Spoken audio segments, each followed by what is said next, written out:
And on our news desk on QTV.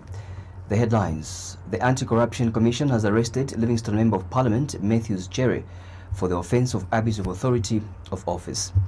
The opposition Rainbow Party says Zambia's fall in ranking on the latest Global Corruption Index is a sign the PF government has failed to fight corruption. Now is the news in detail. The Anti-Corruption Commission, ACC, has arrested Livingston Member of Parliament Matthews Jerry for the offence of abuse of authority of office.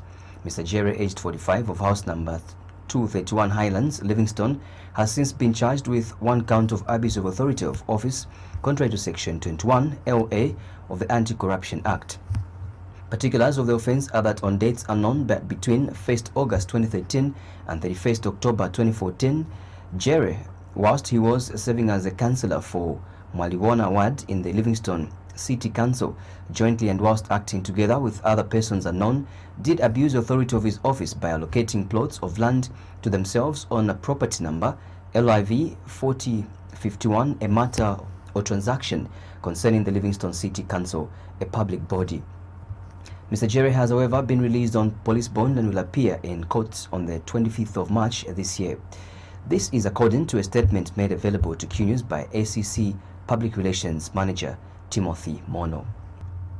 The Zambia Public Procurement Authority ZPPA has with immediate effect suspended two companies from participating in public procurement in Zambia. The suspension of the two companies, Budokoro Enterprises Limited and Arapiri Enterprises Limited of Lusaka's Kamwala South and Mississippi Compound, respectively, is for a period of 1 year. ZPPA Public Relations Principal Officer John Chipandwe says the two companies have been suspended for conniving to interfere with the participation of other suppliers in the bidding process. Mr. Chipandwe states that the suspension is therefore in pursuant to Section 66B of the Public Procurement Act, which prohibits such interference. He told QTV News in a statement that with this suspension in force, no public institution will reward Budokoro Enterprises and Arapiri Enterprises any contracts. Mr. Chipandwe says the two companies will not be equally engaged in any other dealings or communication, except with respect to the existing contracts prior to the suspension. He states that the suspension includes any successor in interest which employs or is associated with any partner and directors of Budokoro Enterprises and Arapiri Enterprises. However, the public sector should note that the suspension does not in any way limit Budokoro Enterprises Limited and Arapiri Enterprises Limited from performing outstanding contracts that were entered into before the suspension.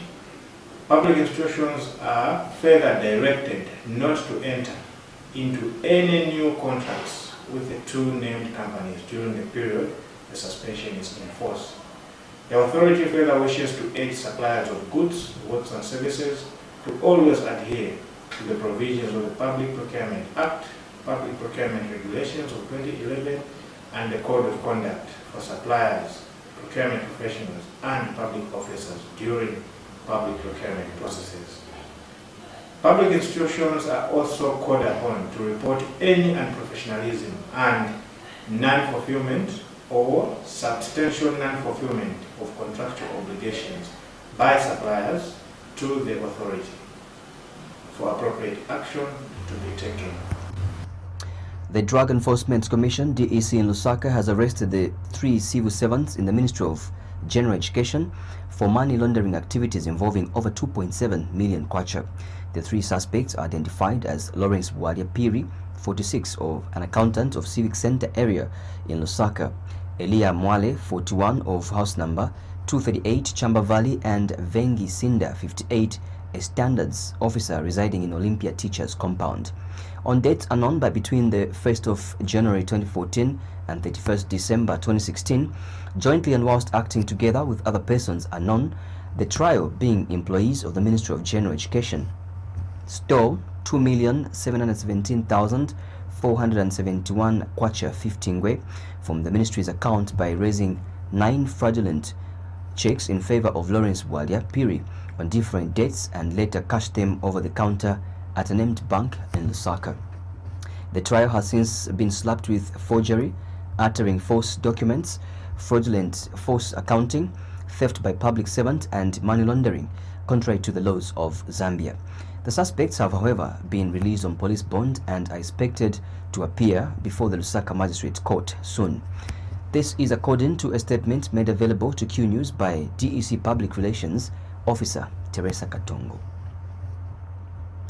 The opposition Rainbow Party says Zambia's fall in ranking on the latest Global Corruption Index is a sign that the Patriotic Front government has failed to fight corruption. Party leader Winter Kabimba says his party is in fact of the view that there is no political will to fight corruption in the country. Mr. Kabimba notes that this is despite President Edgar Lungu ordering investigations into the corruption cases reviewed by Office of the Auditor General's Office. He has told QTV News by telephone that the Rainbow Party has not seen any action being taken by investigative wings on the pronouncements being made by President Lungu. Mr. Kabimba states that this entails that there is a culture of impunity that has developed in Zambia, where individuals can now be corrupt but still get away with it. He thinks that this is also explaining why Zambia is now ranked number 105 out of the 180 countries gauged on the 2018 Transparency International Corruption Index, that's Perception Index, CPI. Those indices, what they indicate is that the Patriotic Front has failed to fight corruption. Just so that it means, in short, okay, that we haven't seen the political will, despite the pronouncements that have been made by the President that the investigating agencies must proceed and investigate cases of corruption as reported by the Auditor General's Office. We haven't seen any action from the investigating agencies themselves. And because of that, there is a culture of impunity which has developed in the nation, that you can be corrupt and get away with it. And hence, the fall in the indices that you referred to. On the 2018 Transparency International CPI released on Tuesday, Zambia dropped by 9 places in ranking after scoring 35 out of 100 points from the 37 out of 100 points it scored in 2017. The Economics Association of Zambia, ESZ, says the anxiety over the rate of the yet-to-be-effected sales tax is not necessary. ESZ President Lubinda Habazoka says government is already promised that it will announce the rate in good time to enable businesses to plan ahead. Dr. Habazoka says the ESZ is also expecting that the sales tax will be further much lower than the value addition tax, VAT. In an interview, Dr. Habazoka has told Q News to people that in the country will actually notice that the price of certain goods will reduce once the sales tax has been affected. Dr. Habazoka states that his association does not in this case see any need to panic over the rate of the sales tax. He says the ESZ is certain that the consultation being done with various stakeholders over the tax sales will not hinder the growth of any sector in the economy. When you look at certain goods and services, the prices will of course reduce because as we import them, we don't pay sales tax, and when the first time a person is paying sales tax is at the retail shop as they buy. And I think looking at the pros and cons, I think sales tax, the reason why we support sales tax is that at the moment we don't have capacity to close up all leakages that are involved with VAT.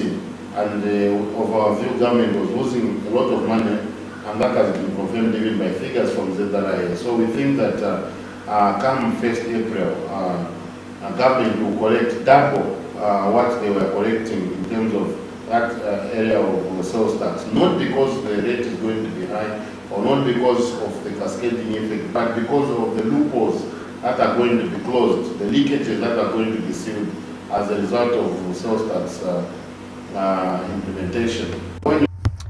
Minister of Higher Education, Kanduluo, has challenged corporate institutions in the country to get involved in the country's education sector. Speaking when she opened a stakeholders workshop on the development of national occupation standards, Professor Luo observed that while many corporate institutions have complained about their standards, the substandards of graduates that have been employed in their companies, they are also partly to blame. Professor Luo says corporate institutions have never made an effort in the improvement of the quality of Zambia's education. She notes that in other countries, corporate institutions play a major role in ensuring they support the education sector. Professor Luo has charged for as long as Zambia does not re-engineer its education sector, the country will never achieve any meaningful economic development. She says the country needs quality education in order for it to produce graduates that will be able to process the rich resources it is endowed with. All of us need to play our part. We are like a jigsaw puzzle. If each one of us did our part, then we'll all fit in, we'll see a better Zambia. Because it's extremely important for me, the success of the patriotic government led by His Excellency Mr. Edgar Chagwa Lungu depends on all of us.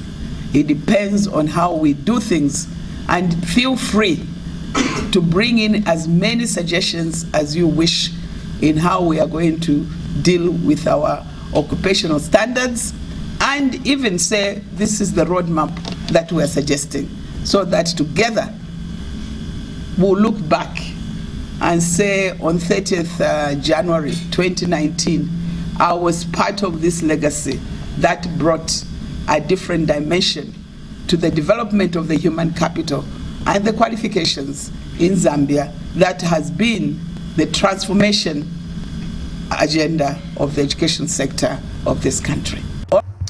And Zambia Qualifications Authority ZACA Director Miriam Chiaba says the key stake players workshop is in response to complaints by most companies that most graduates are half-baked. Mrs. Chiaba has disclosed that ZACA has decided to start coming up with guidelines on the need skills various professions with the 5 sectors. We will form teams because, as you know, that a standard is a process for us to develop. So we hope that at the end of this meeting, we will identify key stakeholders in these sectors who will form part of what we are calling development teams.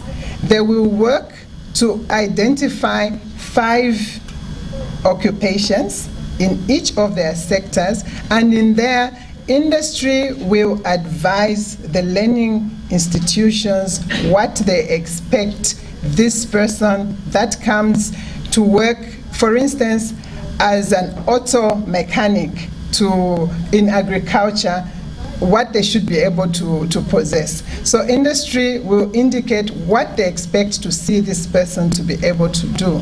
And in turn, working together, they will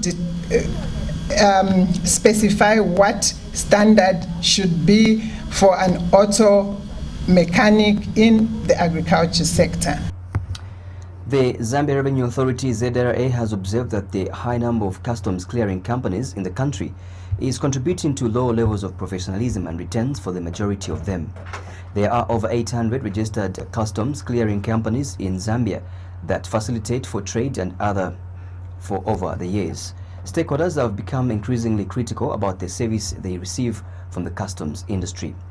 And the ZRA, in partnership with the Global Alliance for Trade Facilitation, has since launched a 2-day project on reforming the licensing framework for customs clearing and forwarding agents in Zambia, which is aimed at improving the skills of the agents and helping them understand modern customs operations. Speaking during the launch of the project, ZRA Commissioner General Kingsley Chanda said the reforms are expected to help build capacity among agents and consequently raise the standards of clearing and forwarding services to international levels.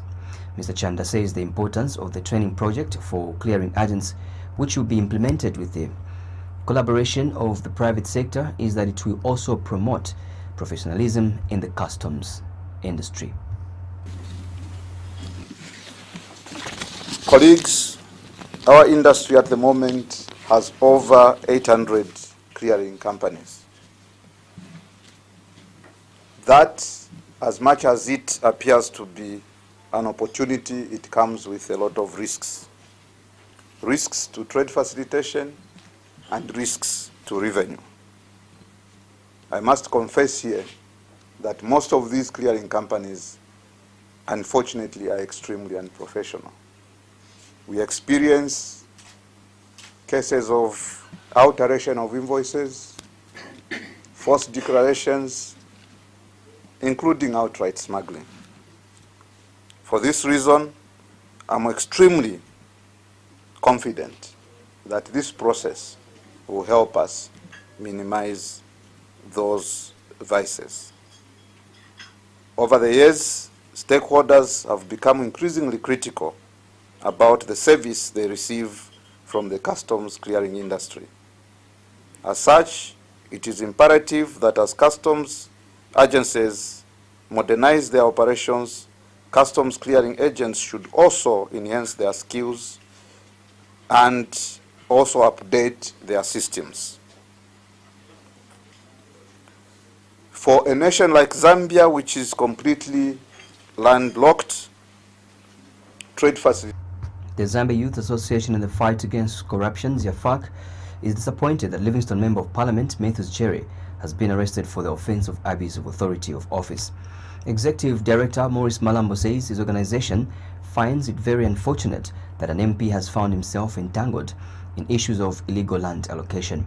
Mr. Malambo states that ZIAFAC hopes that the arrest of Mr. Jerry will send a clear message to the elected officials that they need to operate within the confines of the law.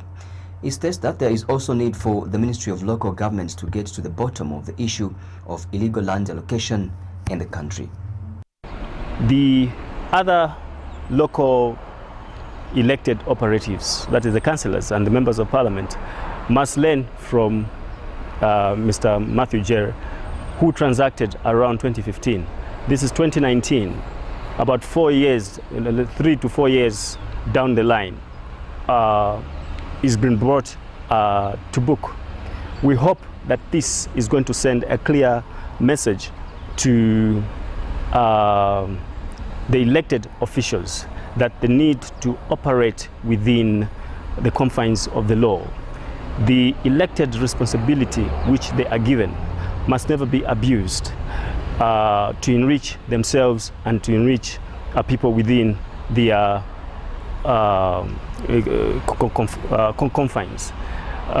Instead, they are elected in order to preside over the business or resources of the country, and therefore it would be totally wrong for them to take advantage of that elected authority and begin to benefit as individuals. So matters such as those ones, they need to be investigated and a clear message sent, investigated, and if a matter prosecutable is established, people must be prosecuted. The opposition, UPND, has described as unfortunate the continued alleged violent attacks on its members by the ruling PF in Londazi district. UPND Deputy Secretary General Patrick Mucheleka has also accused the Zambia police of failing to protect its members in areas where by-elections are taking place in the district. Mr. Mucheleka has referred to the violence that has characterized campaigns in Mkomba ward as one example that has exposed failure on the part of the police to maintain law and order in the area. He suspects that the Zambia police is failing to curb the violence being witnessed in the district because it is being perpetrated by the ruling party. Mr. Mcheleka says the danger with that is obtaining in Londazi district is that it has potential to extend to the 2021 elections. He has since appealed to President Edgar Lungu to end the politically motivated violence, saying failure to do so, he will continue to carry the blame on his shoulders. The danger of what is happening in Londazi is what we call in Bemba akanyelelenga wakapampila nakokene kalasuma. One day people in Londazi and across the country will say enough is enough. They will hit back, defend themselves, and that responsibility of what can happen or is likely to happen if nothing is done should be on the shoulders of one, President Lungu, and two, his Minister of Home Affairs, Stephen Kampyongo. President Lungu must take responsibility, and he has something to learn from the previous presidents, especially President Manawasa, who ordered the police to curb violence among political party cadres. General Education Permanent Secretary Jobis Kalumba has disclosed that he will soon meet with the Teaching Service Commission (TSC) in an effort to iron out issues affecting teachers in the country. Dr. Kalumba says the confirmation of newly recruited teachers and those holding positions in acting capacities is the responsibility of his ministry. He states that his ministry does not have to wait until teachers in either situations complain before it can act. Dr. Kalumba was responding to National Action for Quality Education in Zambia. NACA's Executive Director Aaron Chansa, who at his office raised concerns over non-confirmation of teachers in such situations. Without the support rendered to the teachers, we may not achieve all our outlined plans as government. And the desire of government to ensure that our teachers down there are given the support that they need. You see, education does not take place in offices. I say no. Education takes place in schools, and that's where our energies must be exerted. And in school, we have three characters. We have the learner, we have the teacher, and we have the head teacher. If we give our attention, if we give the support to these characters, we are assured of achieving quality education in our learning environment. And as government, we are committed to ensuring that we give the support to these men and women in the country. Earlier, Mr. Chansa had complained that a lot of teachers have not been confirmed in positions they have been acting for a long time. He also informed the Permanent Secretary that there were also some teachers that have advanced in their academic qualifications, but whose skills in the civil service has not been upgraded. And would also want his office to work on so many issues, especially to do with motivating teachers. We are aware that teachers are extremely important in the delivery of quality education. We want his office to find ways in which our teachers should be motivated. We have a lot of issues that are surrounding our teachers. Most of them have not been confirmed in their acting positions. Most of them have not been upgraded in terms of their skills. And we feel that his office is very critical in making sure that our teachers are motivated. We are also appealing to his office as he begins his work to make sure that desks are bought in our schools. Our survey last year indicated that so many schools in our country have no desks, and it's very gratifying that the ministry is very committed in making sure that desks are provided. The European Union, EU, has reiterated its commitment to supporting Zambia's energy sector.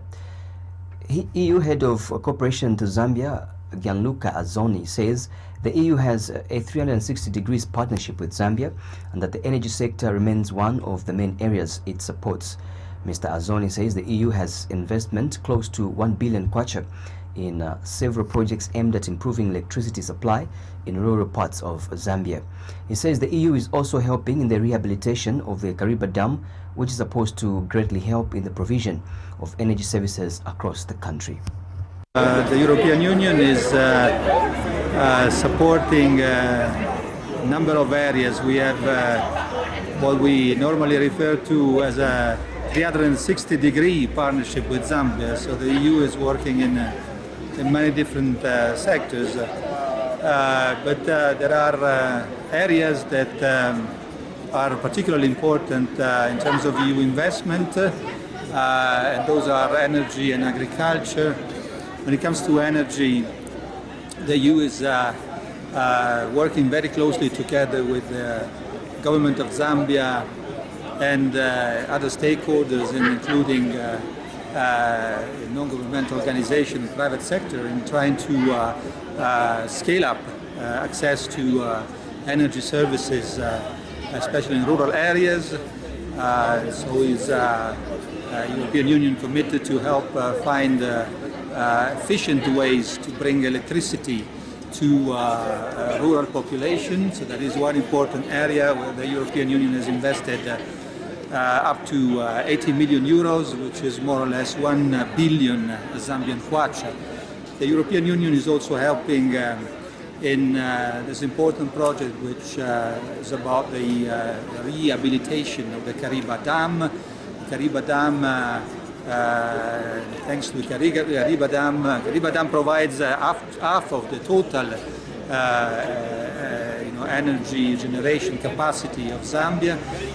So the EU is investing in a very important way to help reshape the plunge pool, which is one important component of this rehabilitation work.